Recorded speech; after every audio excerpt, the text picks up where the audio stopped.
Do you ever feel that sudden burst of anxiety when you realize that you have no plans for tonight and the only company you have tonight is yourself? Unfortunately, you're not alone in this feeling. A lot of people feel uncomfortable spending time with themselves or being alone with themselves, and more often people mistake spending time with themselves, being alone, for loneliness rather than just being in solitude. Why we always associate being alone with something bad and something so awful and something so unnatural. Mostly it has to do with the fact how we used to survive in the past. I think everyone by now knows that we used to live in groups because they had a higher chance of survival. And those who were loners, let's say, were killed or died a lot quicker. In this time and age, we don't have to really risk anything by going to the grocery store or to get some water or to get roof over our heads. We don't really have to risk anything. Of course, there are people that are still risking to get those basic human needs, but since you have internet and you have some kind of device, I'm guessing you're not one of those people. How we used to live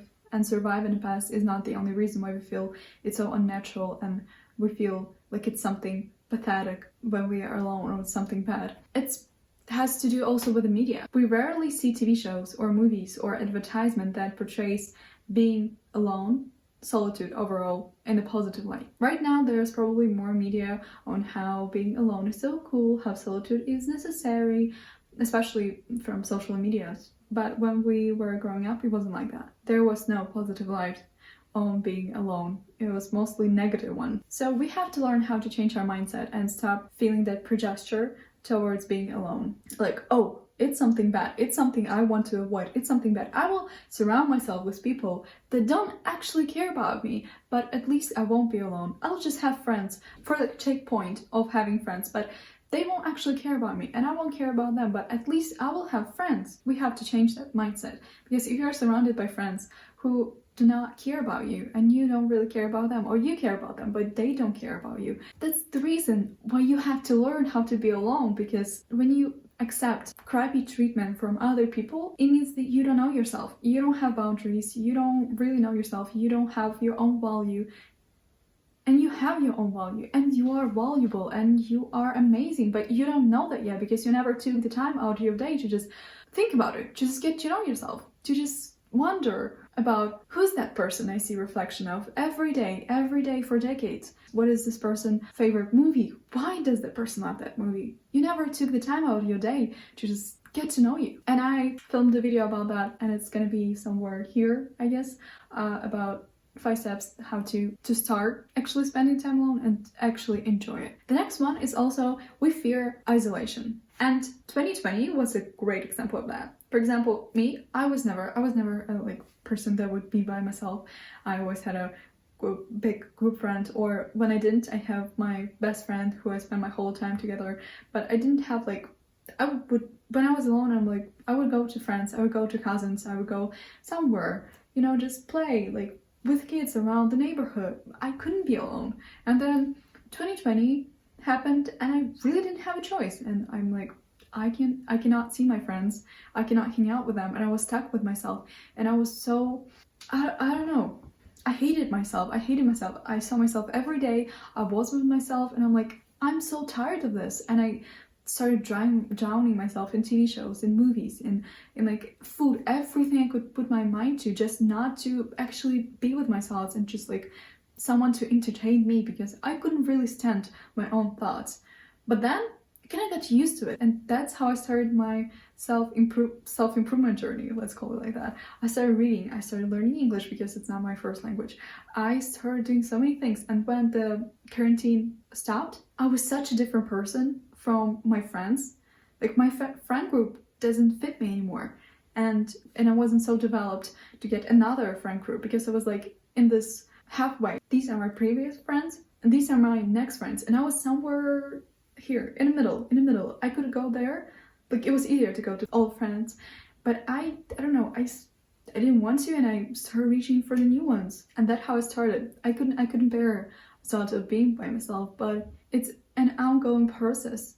It's been 4 years since I love being by myself. Also, I like being alone. I don't fear it. If I'm dating someone or have a friend and they treat me badly, I'm not afraid to let them go, because I know my own value, because I have my own boundaries and I know that I'm valuable. And For example, if I can give that amount of energy and that amount of attention to a person, there is someone who can receive it. So I'm not really focused on having someone, on owning someone. I just let people go, and that's the beauty of it. I get attached less now that I enjoy being alone. Much, much less. Fear of being alone is also ingrained in humans because of social norms. Society is like, you alone?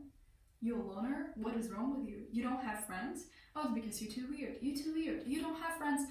You are too weird not to have friends. You like spending time alone?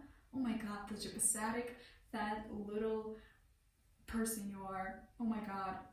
Just find friends already. Just find friends. No, there are sometimes times in our lives when there are people that treat us badly and we don't want to put up with that, and it's okay to be alone. Everyone who ever wanted to be someone had this period of being alone, because as I said, you don't fit with your old group of friends, but you're not sufficiently developed enough to have a new set of friends, so you just like working towards a new set of friends. And friends and like people around you, they don't really matter.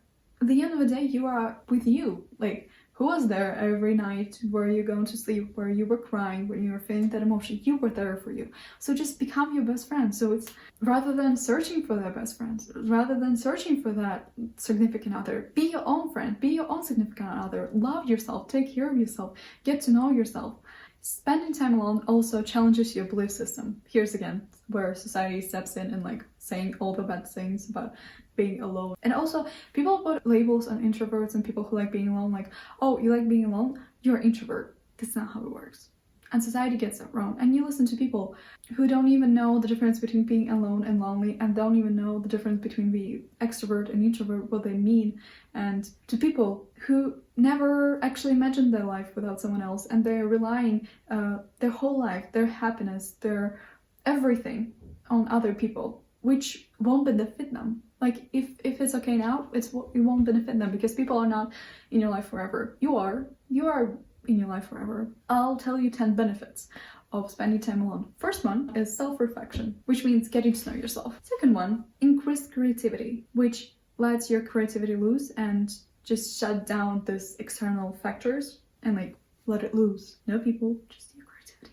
The next one is actually pretty surprising. It lowers your stress levels, which is like insane if you think it starts when you start being alone. You're like, oh my god, this is so stressful being alone, but then it actually reduces your stress levels. It also improves your productivity and enhances your decision-making skills. It also increases your independence. Like, if someone leaves you tomorrow, you're okay with that because you have yourself. You know your worth, you know your value, and you know what you bring to the table. If that person leaves, they're lost. Or like, thank you for not wasting my time. Whichever one you want to choose. Also, it gives you time to recharge, helps you with personal development, also helps with mindfulness. When you're all alone, it's easier for you to focus on something and like have your mind on one thing, like this one thing. Like, clearly in your mind of all thoughts, but have like one thought.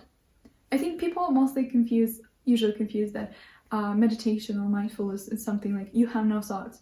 You'll always have thoughts. You just have to focus. You have to learn how to focus on one thing. Like, for example, meditation is your breathing, or like how your body feels, or the wind outside. You have focus on one thing, not to get your mind of everything, because that is overwhelming. Like, you have 70,000 thoughts a day. Well, right now, I'm daring you to clear all of them. No, that sounds insane. Just focus on one.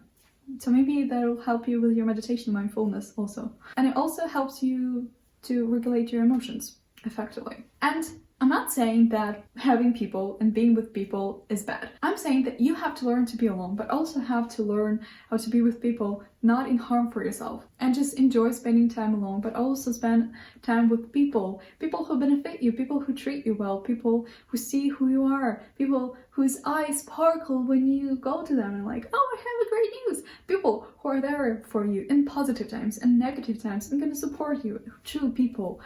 And you're amazing. You deserve those people. And if you don't have them right now, that's okay.